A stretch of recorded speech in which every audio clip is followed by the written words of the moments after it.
Did you know that the UK is home to one of the world's most generous schemes for individuals looking to invest in early stage and growth businesses? The government created the Enterprise Investment Scheme, EIS, and the Seed Enterprise Investment Scheme, SEIS, to help smaller, higher-risk companies raise finance by offering tax reliefs to investors that reduce their capital risk and make the upside as attractive as possible.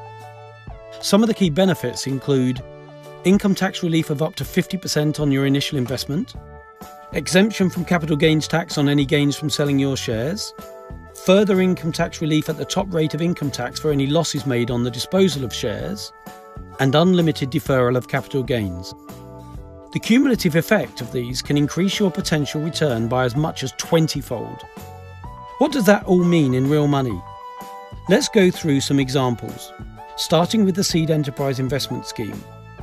To qualify, the company must be unquoted, have 25 or fewer employees, and assets of up to a maximum of $200,000 at the point of investment.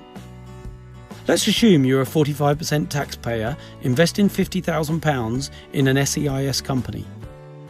Through the scheme, you get $25,000 of your initial investment back thanks to 50% income tax relief. If the company does well and you sell your shares after it doubles in value, that's a £50,000 net profit as you pay zero capital gains tax under the scheme. That's a tax-free gain of £75,000, a return of 150%. If things don't go so well and the company were to fail completely, you would still have already received £25,000 back initially through income tax relief as before, but you can also claim loss relief on the at-risk capital at the top rate of tax, which is another £11,250. This limits your loss to just 27.5% of your original outlay. You can invest up to £100,000 in an SEIS company each tax year, and the maximum cumulative investment in one company is £150,000 over a 3-year period. The Enterprise Investment Scheme is open to larger businesses, with up to 249 employees and £15 million of gross assets. So, while still generous, the reliefs available reflect the lower risk posed by these more established companies. Let's assume once again that you're a 45% taxpayer investing £50,000, this time in an EIS company. This time you get £15,000 of your initial investment back thanks to 30% income tax relief. You also pay zero capital gains tax under the EIS scheme, so if the company does well and you sell your shares after it doubles in value, that's a £50,000 net profit as before. That's a tax-free gain of £65,000, a return of 130%.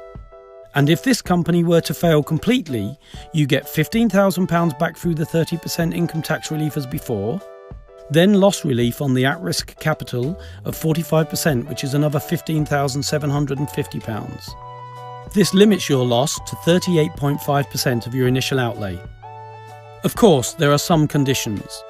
Whether for EIS or SEIS, the company must be an unquoted company, must be a trading company carrying on a qualified trade or have a 90% subsidiary which does so, must have a permanent establishment in the UK, must exist for genuine commercial purposes, as HMRC will carry out anti-avoidance checks.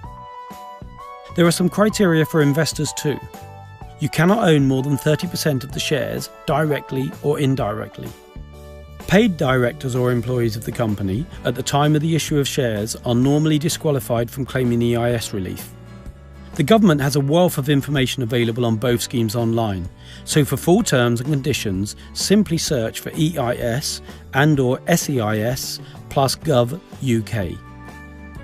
As any smart investor knows, success isn't guaranteed, but from my own investing experience, I know that it's possible to achieve returns of more than 10 times the initial capital through EIS and SEIS investing over 3 to 4 years.